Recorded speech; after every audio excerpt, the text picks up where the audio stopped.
Hello and welcome to the Peak Endurance Podcast. We are the Tates and we are here to talk to you all about everything endurance. Hello and welcome. Yes, that's Ron. That's me. I'm Isabel. Hello. Don't get us muddled. I did talk about shaving my head the other day. You did, yeah. But then we thought we'd look too similar, especially when we're wearing our Peak Endurance t-shirts. Right. So people might and the only reason I'd want to shave my hair is because honestly, I'm like a bloody... I don't know what is it, but dropping hair everywhere. The house is just covered in my long hair and it's just gross. That's right. And my hair is so easy. I get out of the shower, I dry it with a towel and I'm done. And like it takes me forever, the amount of conditioner and then all this work that goes into putting it into a ponytail, I don't even dry it. Like seriously, I have my shower at 7 a.m, go to bed at 8:30 at night, and my hair's still wet. That's right. So she takes it out of the ponytail and it's still wet. Yeah. That's how much care and effort I put in. It's looking really fizzy and shit today, but whatever. You don't know if you're not watching the YouTube. No, right. And if you are, you've got this awesome view of our fridge and our window, which I closed the blinds because the sun is going down. It is 10 to 5 and it's right at that angle where it was shining in through the window. Yeah. Anyway, so we are here today to talk about what we believe are the 10 commandments of ultrarunning, just because we can, because we've got the microphone and you don't. That's right. And no one gave me any bloody ideas, so thanks very much. Not appreciated, but anyway, I had to think up 6 all on my own. Wow. We'll get to that in a sec. We'll just have a little bit of an update. I'm off to Queensland on Friday. To run the 100 Ks on the rail trail. You can see the joy in her face.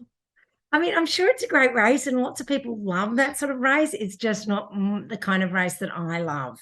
No. It's kind of like, here's the races I love and here's rail trails. Yes. All the way down there. Rail trails. Whenever we try and, think, maybe we should try the rail trail.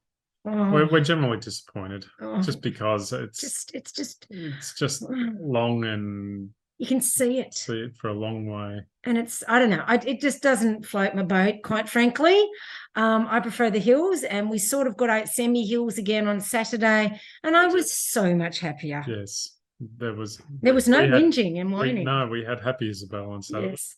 Admittedly, I am feeling a lot better. Like I was saying to Ron, I think I must have been battling something as well, because to feel that bad for that long, like nothing major, just that general and but I'm feeling a lot better now, which is good, thank God, because I do not abide in not feeling well, and I don't have a lot of patience for it. So and then we went out, and because I'm tapering, we only did 28 Ks in the semi sort of hilly, and then we only did 4 reps of lie bird instead of 5.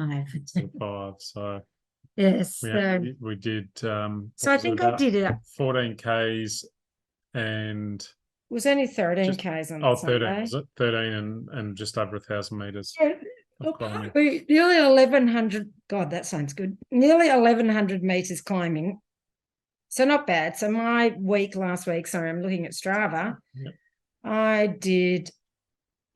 More than I thought. 102.42 kilometers. I thought I did 100. So 2.5 kilometers more, with 2,195 meters of climbing for the week. But, that's my taper. Yeah. It's just that if I taper and rest and recover, it's like I'm never going to train. So this is a real hard one to navigate with the training, with the resting and whatnot. So anyway. You probably will take it just a little bit easier this week. Oh, yeah. I will be cutting it back this week, and I won't be running Friday. Absolutely not. I ran today because it's the King's birthday. Happy birthday, Charles. Yes. And sure he's celebrating in Buckingham Palace. He's got the same birthday as his mum. That happens sometimes. Who knew? Yeah. Who knew? Anyway, so we just went on Strava this morning. Looked up a route, it designs a route for you, and we went, we'll do that. So it was something a bit different, bit of fun. Give it a crack if you haven't. I think you've got to have the subscription though. Oh, okay. Yeah. But anyway, it's a bit of fun, something different to do. Anything else we wanted to give the update? You're sweeping Surf Coast Trail Marathon this Saturday. I'll be down in Torquay on Saturday morning, bright and early, and then getting to where's the finish? I don't know. Not Point Addis. Anyway, I'll be getting to the finish line nice and late because it's generally about an 8-hour day. Yep, and then you've got to wait for the very last bus, of which there's not many. Maybe some kind soul will offer to give you a lift like they did for us last year. Because honestly, after he swept all day and then he has to sit there because he doesn't have a drop bag. Nobody's bringing him clothes. Got nobody like we were last year. We were sitting there freezing, waiting for a bus that never appeared. So if you see Ron there, maybe offer to give him a lift because he's just done all this work to help people. And that's right. I'll be sitting there looking sad. So forlorn. Forlorn, yeah. No friends. Just maybe offer me a lift. Yeah. Take me anywhere. It doesn't really matter. As long as the car's warm and the heater's on. So I'll be doing that Saturday while Isabel's just running a nice, easy 100 kilometres. That's right. So don't you be bloody whinging. Jesus Christ. You'll be a bit warmer though. Yes.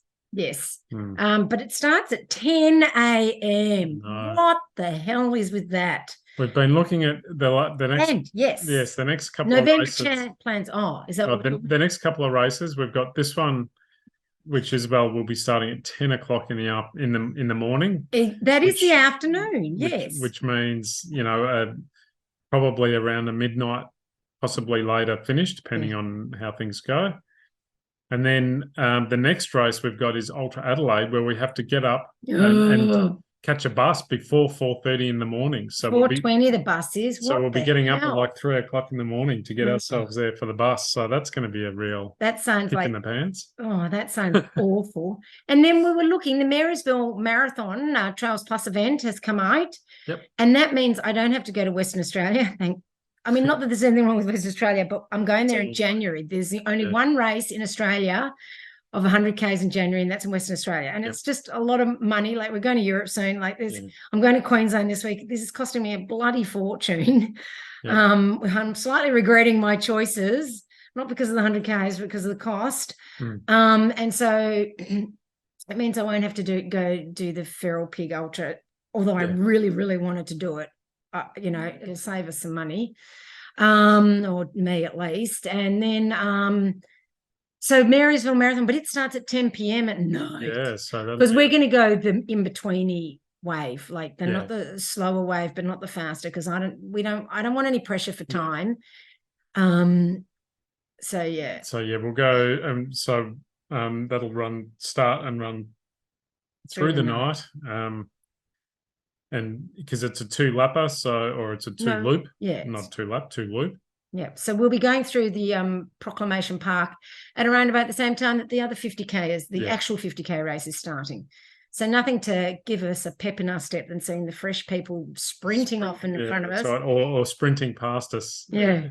When they've just started their race. Yes. We're 55 Ks in. That's right. So nothing like that for a bit of motivation. And perchance a little bit of whinging on my behalf. We'll never know. We won't know until we're there. Yes. I don't actually really whinge that much. We pretend that I do. I actually don't. No, she doesn't. I suffer in silence, quite frankly. You do, yeah. Absolutely.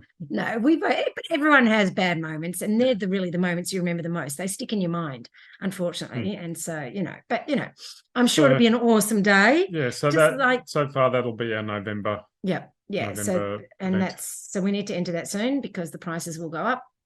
And once again, I'm trying to save every penny that I possibly can, because we've been booking everything for Europe, and that's my and yours credit cards has both taken a battering because the flights were holy moly cacacolly expensive.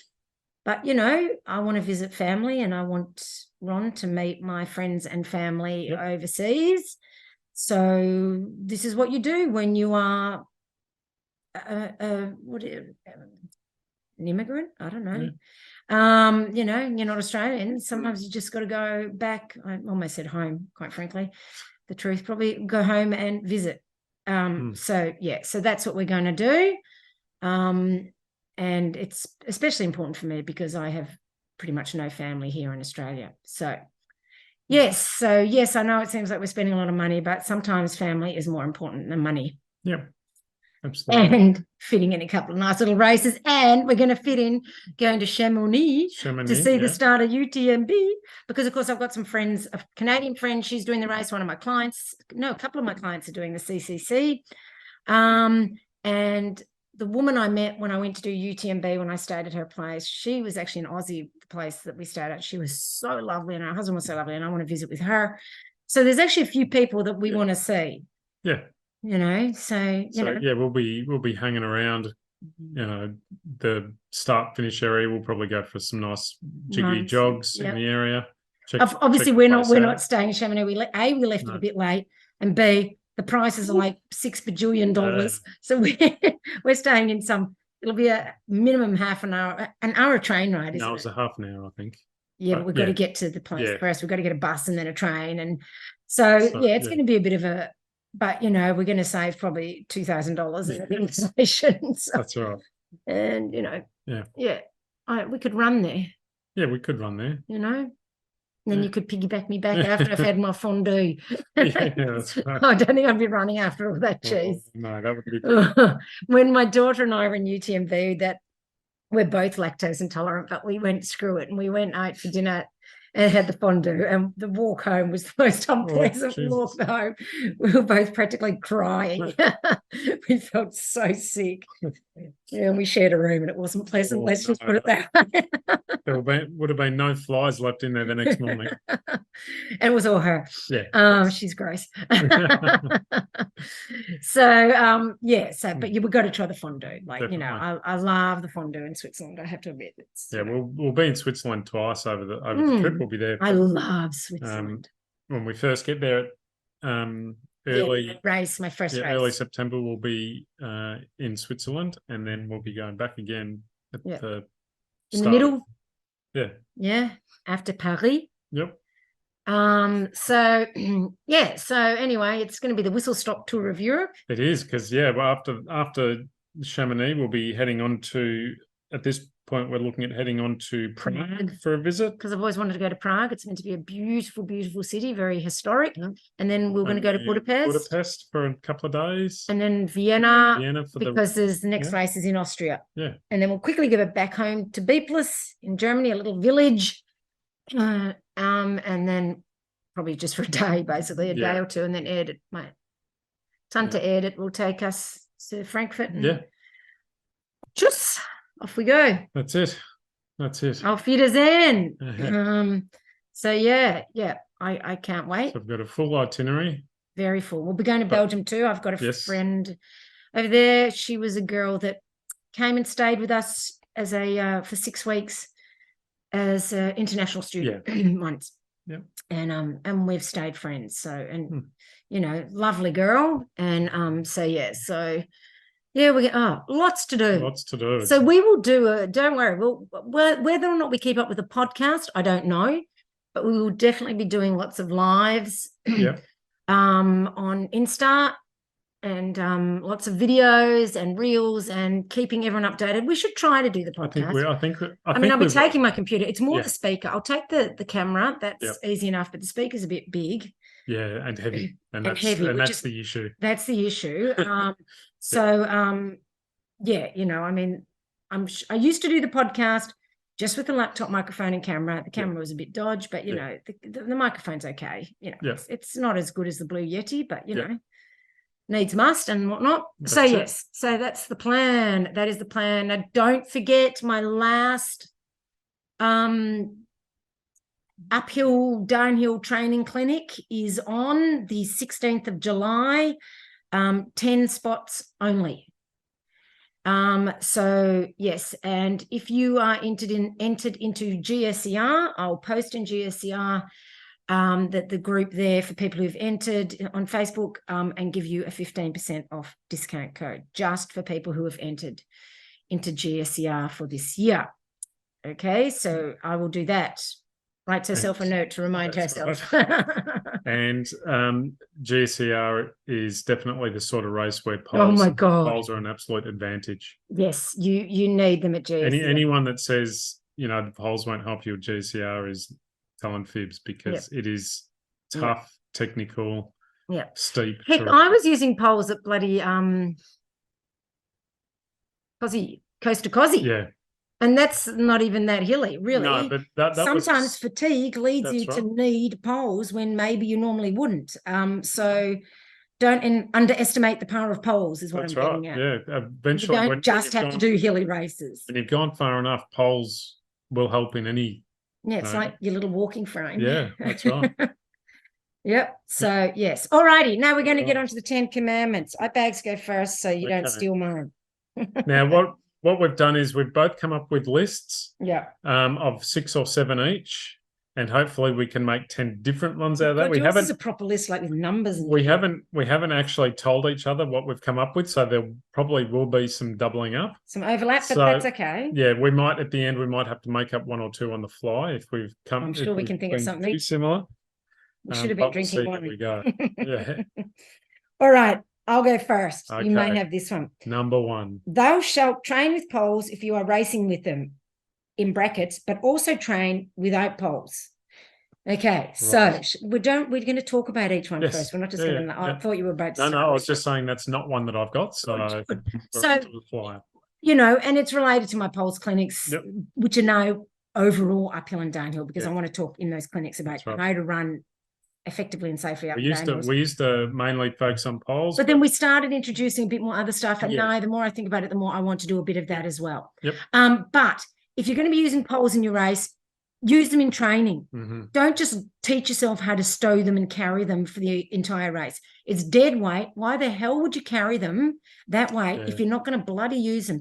And if you're going to use them, as you well know, we see so many people using them ineffectively, tippy-tapping them, and it's like, what? You might as well not even bother. So if you're going to use them properly. Do one of my poles clinics or train and teach yourself. It'll take longer, but you'll be able to do it eventually. But we certainly will be able to teach many tips and tricks. But also, in saying that, as much as I say train with your poles, you've also got to do some of your hilly runs without poles. It has been known for poles to break. They are carbon fiber, they're lightweight, they can break, or they jam or whatever. Or, as we've spoken about with some races, lightning protocol, they get taken away. So you still need to strengthen your legs.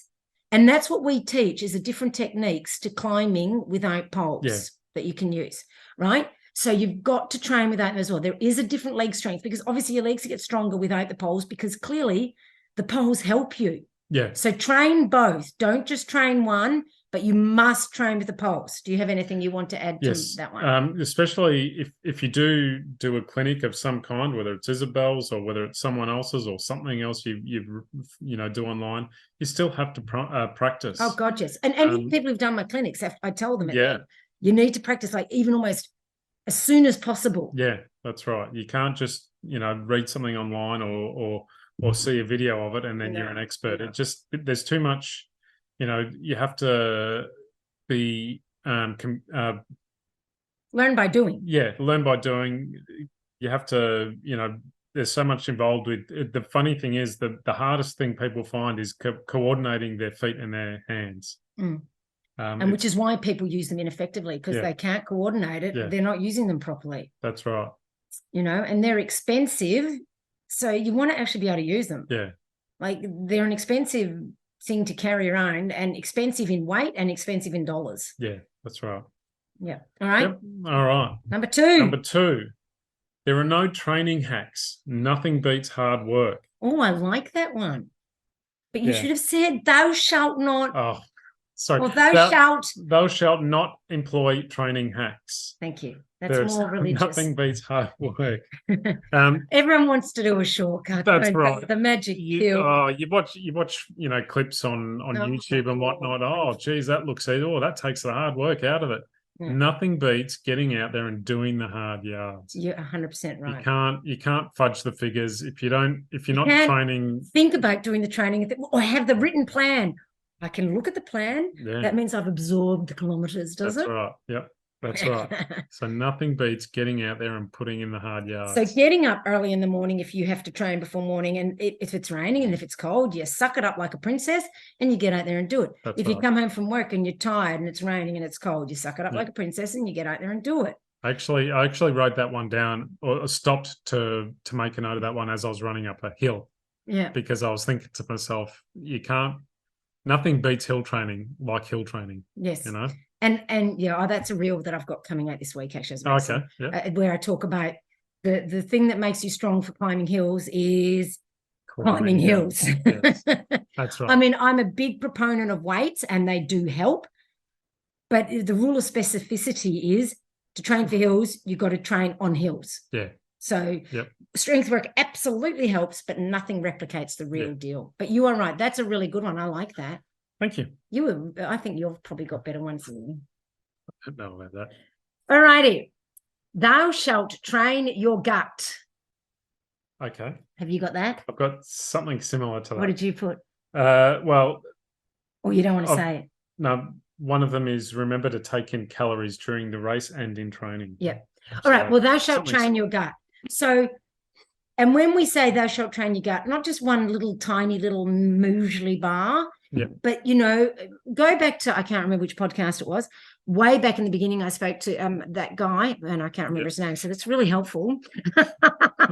I'll put a link to it in the show notes. He was an author, wasn't he? No. This other guy, he did studies. He's an Australian guy, and he did research, and he found that to train your gut adequately, you need to eat like 2 or 3 or 4 times the amount of calories you would eat in the race to actually train it. Because you don't race for as long, you have to consume more calories.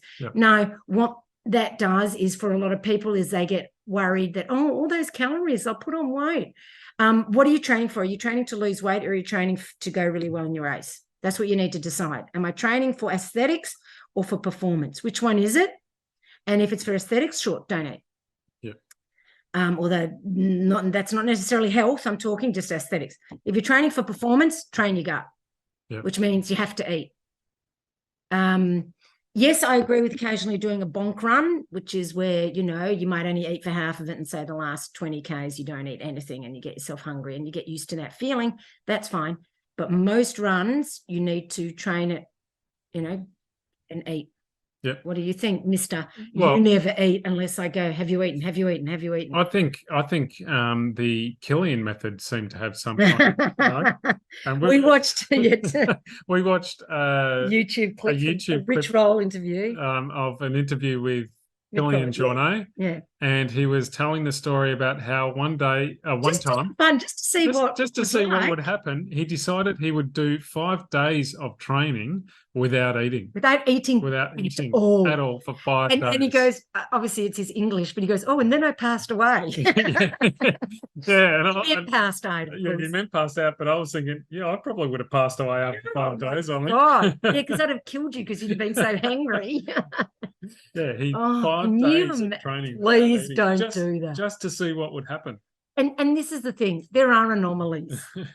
And that's what Killian is. I don't know anyone else that could do that, and I don't think it'd be good for anyone else. And I don't think anyone else should go and do their training without eating, quite frankly, if you want good performance.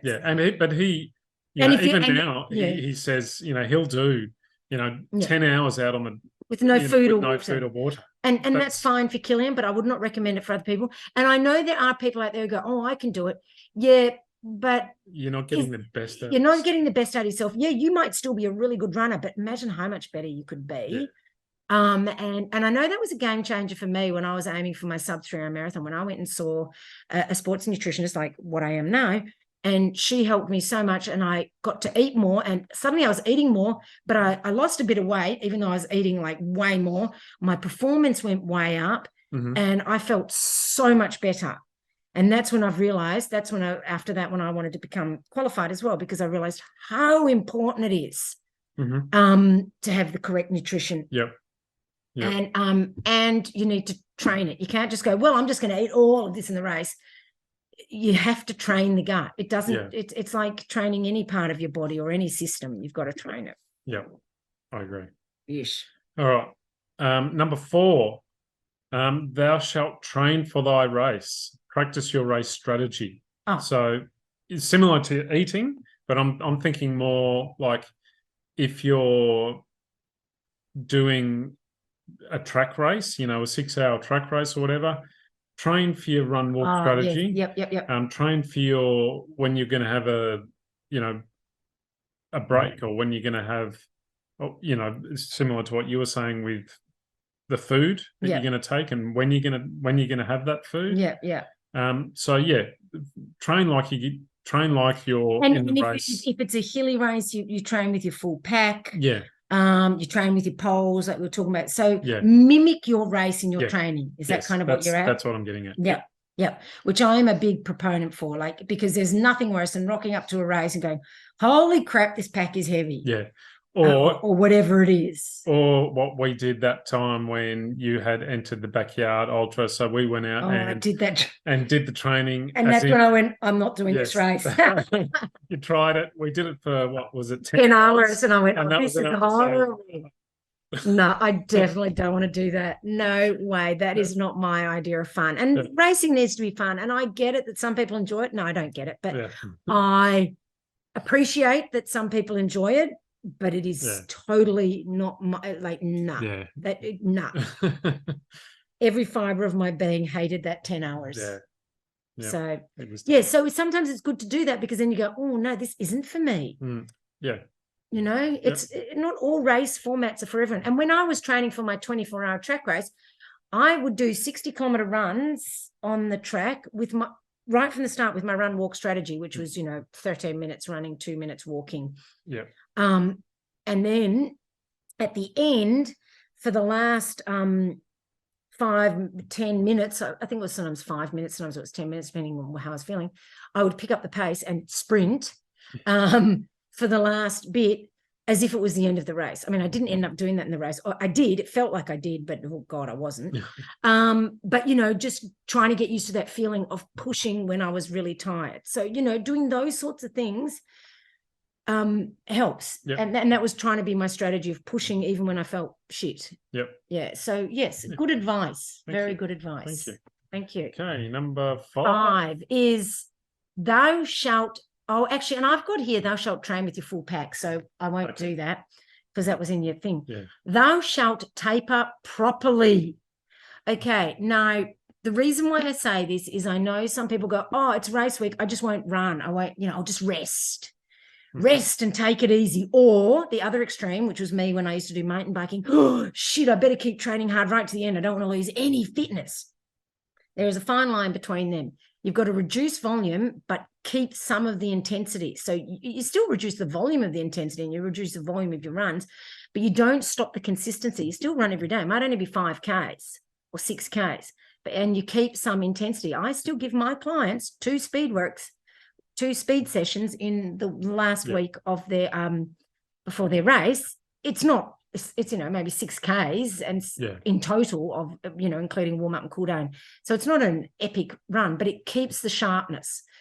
So don't just go, well, it's race week, I'm just going to go and walk around the race expo for the last 3 days before the run. And sorry, I'm just doing my heated blanket. It's turned off. I dare it. Taper does not mean rest. It means rest, but it doesn't mean complete rest. It means taper. Taper means cut back. So reduce volume, but keep the intensity. What are your thoughts on that one? Well, how did you used to taper before? I didn't. That's really. what I mean. Yeah, you just kept running hard right there. So that one. Okay. Yeah, I didn't really taper that at all. Genius. Don't worry, I did in mountain biking too and could never figure out why I was so friggin' shagged every race. But I was young and stupid. What was your excuse?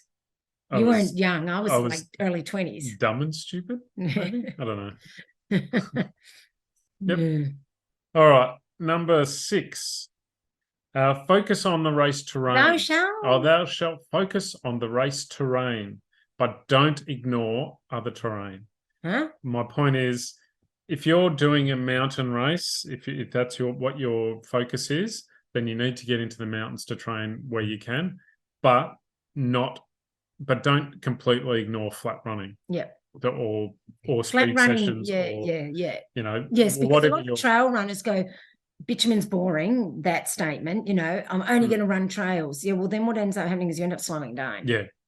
That's right. So sure, focus on what your race is going to be because you want that to be your priority, but don't ignore the other stuff. Yeah. Yeah. So, and there is benefits, you know, because when you run in the hills, I mean, I love it because, I get my little walk breaks and I get my freebie down hills and, you know, but then you go and do like those 40-kilometer road rides and it is relentless and nonstop. And I'm praying for red lights and, you know, oh my God, it's just. But as terrible as it was and feels and sounds, it is very good training. Yes, it is absolutely good training, more mentally than anything. And if I was feeling better and was able to, you know, really consistently keep the running, it's very good for fitness and keeping your leg speed. And I mean, I've put a real light out about that, about, you know, trail runners should run on the roads. It's really, really important because also you think about it, even these trail runs, there's often a lot of bitumen roads to connect different parts of trails. Okay. So you need to be ready for that too. Good point. Yep. Thou shalt train to hike fast. Sorry, this is number 7. Number 7. And then you'll do 8. Then oh, phew, because I've only got one more after this. You better hope it's not one that I've got. No, it won't be. Okay. No. Thou shalt train to hike fast. So you are, especially in an ultra, you're going to hike at some point. Yep. Like when I was training for that 24-hour track race, you know, I did walk breaks in my long run training, but I also did specific just walking workouts where I would just do an hour of walking fast, right? Just to train that part of it for when I got tired and couldn't run, which happened. And thank God I trained the walking. Also, I'm going to hike in a race up a hill, you know, so it's like I said in the reel I put out just today, it's not a Sunday stroll. Hike fast, hike with purpose.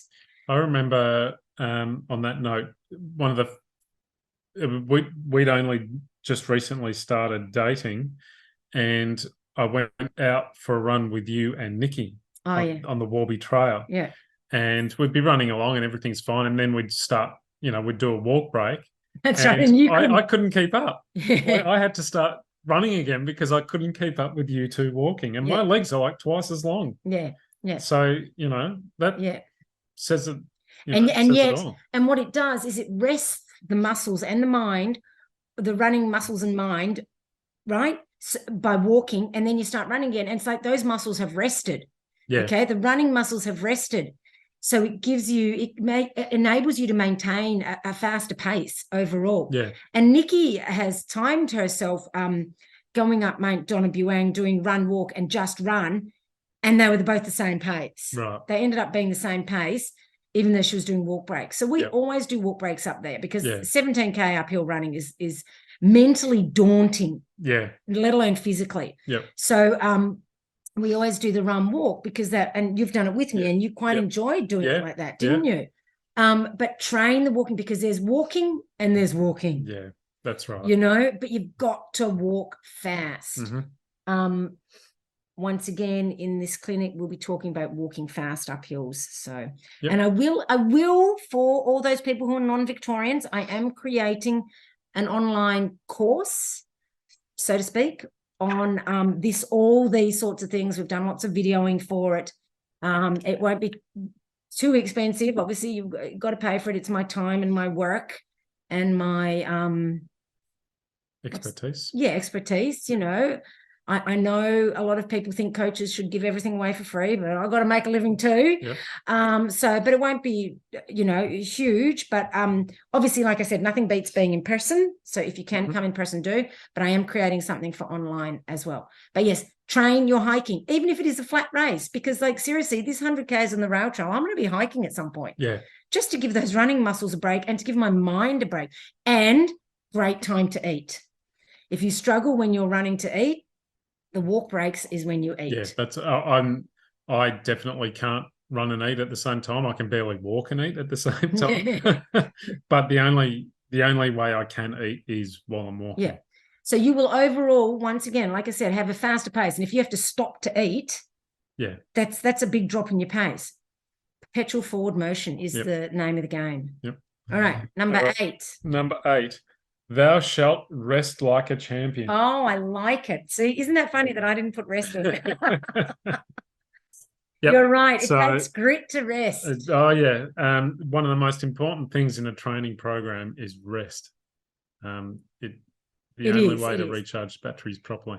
It is 100%. Whether that's, you know, a rest day or getting a good night's sleep. Yeah. Oh my God, sleep makes such a difference. Yeah, you really need to master You your don't need to bother with bloody ice baths, which I'm totally against. Ice baths and compression this and you know, cryo that, and eat, sleep. Well, that's pretty much it. Yeah. That's recovery, eating and sleeping. Yeah. You know? That's right. So that and hydrating perhaps. Yeah. But I can consider that in eating. Yeah. But yes, sleeping, resting, recovering. I mean, like I said, I don't have a lot of recovery days or full rest days, because I never have, and that's how my body operates best. But I run slow on my recovery day, which would Monday wouldn't, if I was going to have rest day, it would be my rest day, but instead I run slow than usual. So because my legs are tired from the weekend, but I just love to get out and love to, you know, move. Yeah. But yes, you are right, rest. And definitely don't run every day hard. No. Recipe for disaster and failure. Yes, and injury. Yep. All righty. Number 9. 9. Thou shalt do weights. Do you have that one? No, I don't. Didn't think you would. I don't know why. Okay, weights are super duper important. You start losing muscle mass from your 30s. Like, seriously, this is not a joke, people, and especially women. You really need to get on it, because you need to not only keep your muscle strength, but your bone strength. Osteoporosis, anyone? No, thanks. And, you know, I just don't understand the reluctance of runners to strength train. Like, I just don't understand it. Even, you know, or the reluctance to do heavy weights. Yes, your legs will be tired, but that's only the first few weeks. Remember when we sort of got back into it? I can't remember because of my whole having time off. Yep. And we got back into the heavy weights and like, oh my God, my legs feel like shit. These runs are so hard. A few DOMS issues. But we were like, this will only last a couple of weeks. We've got to push through it. And we did. And now it's like, fine, isn't it? Yep. It's like, can't even tell. And, you know, we were doing some power exercises the other day. I had us doing like sort of a hybrid workout of some balance and some jumping or with the weights, you know, and that sort of stuff. So, you know, there's such a variation. Like when I program weights for my clients, it's not just go to the gym and push a few weights around. I give them specific exercises that are going to improve their running and not just make them stronger. Yes, it'll make them stronger. It'll make their balance better. It'll strengthen your connective tissue and your tendons and ligaments and everything. And it's just so important. It's so, I can't reiterate it enough, but how important I believe weights are, especially if you are over 30. Personally, I think under 30 as well, because it's better to start the habit then and get into a good habit. Yep. And aesthetically, it's more pleasing too. Like you can feel more proud of yourself if you've got some decent muscles rather than scrawny runner arms and those sorts of things. You know, like, come on, you need strong upper body, and you just need a strong body. Yeah. No, I get that. Yep. All right, number 10, the lucky last. Woo-hoo. Thou shalt focus on thy feet. Oh, good point. When you're in a long race, don't ignore it. The wrong shoes and the wrong socks can ruin your race. No matter how fit you are, no matter how strong you are. Yeah. If you neglect your feet, that's your day done. Yeah, 100%. We watched a video the other day where Sally McRae doing the Cocodona 250. What was it, like 50 miles in, and her feet were a mess. And she only had 200 miles to go. Only had 200 more miles to go on feet that would ruin. And you would see her just hobbling along. It's just like, oh. And I remember my Jessie's run that I did. Oh my God, my feet were so bad. Yeah. And I'd chosen the wrong shoes, not big enough and that sort of stuff. And I was hobbling we were in Croydon and I was crying, saying to Stephen, I don't know if I can keep going. Like I literally, only because my feet, like everything else was fine, but I couldn't run. I was just like one of those Japanese ladies with their bound up feet hobbling along, you know? Yeah. And, wrong sock choice will give you a blister. And and I've had that before too. Yeah. Like, you know, seriously. So yes, wear gaiters if you're doing a trail sort of run. I know, put like this oily stuff on my feet and then I put powder and all that sort of stuff. And I used to take my feet in hot spots or in spots that I knew that would be hot spots. My feet have toughened up a lot now, so I don't need to do that as much anymore, but you might still need to do that. But really take care of your feet. That is very good advice. And cut your toenails probably 2 weeks before a race, more than, or 10 days, because if you cut them too soon and you cut it really low, accidentally, then that can cause issues too. So they say about a week to 10 days before the race, cut them. And because we got home yesterday and your toes were bleeding. No, that was today. Oh yeah, that was today. God, seems I've like got to trim my toenails, and they're not. No, they're not super long, but they maybe just a tiny little point, just a tiny point on them, and it was rubbing on the side of your toe, wasn't it? And as it's funny, we're running down just the end of our street on the way home, and I was thinking there's something sticky in my shoe. I'm not sure what that is, and then I took my shoe off, and my toes were all red. Yep. Which is fine, for a 10K run, no big deal. Yep. It didn't hurt. It literally didn't hurt. It's just I could feel the stickiness of the blood. But if you were doing a 100K race, I'm telling you now, that would have hurt. That would have started to hurt. Absolutely. Get a bit of water or a bit of sweat in there, and that was. It would just kept rubbing and kept rubbing and kept rubbing. I used to put also on my feet these little padded toe things. I'd grab one and show you, but they're the most disgusting things to see. Little padded gel sort of things that go right over the toe, and that used to really help me. Like I said, now my feet have improved, and also they've made shoes now with wider toe boxes, so I don't have to stress as much with my big ugly feet. But don't wear new shoes for a race, and don't wear new socks for a race. No, you want to know your socks. You want to know your socks. And that's what Sally McRae did. She wore the wrong socks or something. I don't quite understand. I'm going to try messaging her and see if we can chat on the podcast. So who knows? Who knows? But I'm lucky. I'm lucky. I found the socks that are perfect for my feet. And they're Kmart cheap. I never get any blisters or anything, and they are literally the cheapest socks you can buy at Kmart, and they work for me. I'm lucky in that respect. I get Light Feet, I think it's called. Yep. I really like them, and they're pretty good value. They cost more than your Kmart cheapies. Yeah. But my feet need a little bit more love and attention than yours do. I'm lucky because I tried other socks and they'd slip and slide and I'd get blisters. Yeah. I bought the Kmart ones just to see, and I had to end up buying more because they work so well. I don't have to wear anything else. Yeah. So you're lucky. I'm lucky. You got cheap feet. Yeah, that's right. I've got expensive feet, as evidenced by the multitude of shoes. Yes, that's right. And the 6,000 pairs of socks. Yes. But once you find what works for you, stick to that. Yep. Well, I do think, did you have any more just out of interest? Yes, I did. I had backup long runs. So If you do like a miler, if you do your long run and then you have to rest for 3 days or 2 days, then that's a waste of time. But that's why it's better, the consistency, that's what we're talking about. And that's what I was aiming towards. But backing up long runs, if you're doing a 100 mile, it would be good to do 2 long runs in a day. Yeah. Whether that or like we do a long run on a Saturday and then do some hills or something. We only did 13K on Sunday. Sorry, I just had to click my hip. But it took a while because it was 1,100 meters climbing. Yeah. So it wasn't a short run, and that's the other thing is don't worry too much about pace. Like if you looked at that pace, you'd be horrified. It was 9-minute Ks or something. Yeah. But we were smashing it out. We were getting we were. We actually had a good run on. Oh my God! Good normally it takes us about 20 minutes to do the Lyrebird climb. We got down to 18 minutes and 28 seconds. Yeah. So we had, and it didn't even feel like we're trying that hard. And we were moving back down the hill nice and quick as well. Yeah, quicker. And there were 6 million people on the trail, so we had to dodge. Yep. So, and did you have something else? There was one, but I think that you kind of covered it. I think that was the taking in calories. Yes, the calories. We said that was the train you got. Yeah. So, what do you think of our list? Did we miss something? And if we did, tough, because you didn't give us any ideas. That's right. You should have sent them in. You should have sent them in. Jeez, Louise. On another note, can you review? Because Ron hasn't had a review yet since he's been on the pod. Like nobody's reviewing. Like, come on.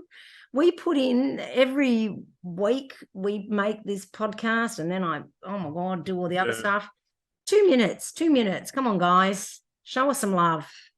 We want to know that you care and that you like us. That's right. We're needy like We're needy. We need to. Yes. Oh, I bumped the table and the microphone. Oh, dear. Oh, there we go. Back again. Did you notice the difference? Let us know. Then we'll know whether we need to take the Blue Yeti to Europe. Oh, it's gone back again. Holy moly. I don't understand. There we go. Jeez. Loose connection. Yeah, it's a loose connection, clearly. Yeah. Anyway. It is what it is. And tonight for dinner, we're having sweet potato fries, lamb chops. Sweet potato fries. And just saying, we get the best lamb chops and salad from Costco. They are the best. Like we've tried from butchers and everything, and they're nowhere near. We've tried the butchers. They were more expensive and quite a bit more fatty and kind of gross and bristly. And these ones are just like these are really nice, nice and thick. Yeah. Very meaty. Yep. Sorry, vegans. But we're not. So yeah. And that's just the way it is. And we can accept you as vegans, so I'm sure you can accept us as meat eaters. Yes. So that's what we're having for dinner tonight. Yep. Yum. Oh. And the sweet potato fries are done in the air fryer. My mind is blown. I've never had one of them before. Ron brought that along. Yep. You know, he had to bring something to the relationship. I did, that's pretty much it. And we'll mix it in with some that you put in some spices and stuff in them. I think we've kind of run out, so they might be curried sweet potato. I've got jars and jars of curry. Who knows? I might invent something. Yeah. Oh, and chicken salt left over from Elizabeth. Right. She loved her chicken salt on everything. Anyway, we digress. Yes. This is not a food podcast. Nope. It's running, and let us know what you think. Next week we're going to talk about. Oh, I forgot. It's another post I saw on Insta. Things that runners like to do, or something they do on them. I don't know. I've forgotten, but it was funny. So we're going to talk about it, and we're going to talk about what they say and see if we agree. Okay. Yep. You haven't seen it, so you wouldn't know. No. But I agree. I remember I agreed with some of them, but some of them I went, I don't know. So anyway. Yep. And then I will contact Sally McRae. But once again, if we're not up there on the charts, she's not going to want to talk to us. And the only way we get up there on the charts is if you rate, review, and subscribe. It's literally the only way. Yep. So we would appreciate it, because then we can, listening while great is not enough. Yes, you need to do more. Yes. You need to subscribe with rate within purpose, review with purpose. As much as this is not so much an interview podcast anymore, it would be good to be able to do them sometimes. So anywho, all right, well, thank you for listening. We do actually appreciate you listening. We do.